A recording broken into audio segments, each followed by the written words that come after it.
তৃণমূল পার্টিটা আগামী দিনে থাকবে না এই ইঙ্গিতই বহন করছে। পুষ্পা পালিয়ে গেছে দোকান থেকে, পুষ্পার বসও কোন দিন পশ্চিমবঙ্গ ছেড়ে পালায় সেটাই দেখুন। পশ্চিমবঙ্গের তৃণমূল কংগ্রেসের এখন যা অবস্থা, পার্টিটা আগামী দিনে কোথায় থাকবে, সংগ্রহালয়ে থাকবে নাকি রাস্তায় থাকবে না পার্টি অফিসের ভেতরে থাকবে, সে আগামী দিনে বোঝা যাবে। ওখানে তো তৃণমূল লড়াইয়ে ছিল না বলে বামেদের ভোট শিফট করেছে, ইঙ্গিতের কোনো বিষয় নেই। আগামী দিনে তৃণমূল যদি নিজের এলাকা ধরে রাখতে না পারে, অন্য তো কেউ ধরবেই, কোনো না কেউ আসবে।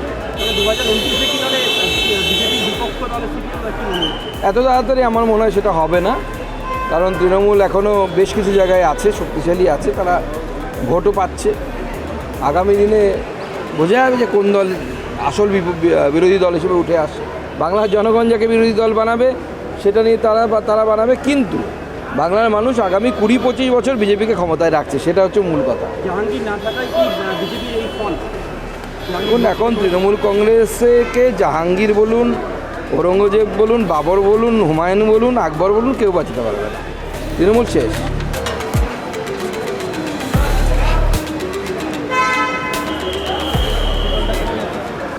বাংলা হান্টের আরও খবর দেখতে নজর রাখুন। বাংলা খবর মানেই বাংলা হান্ট।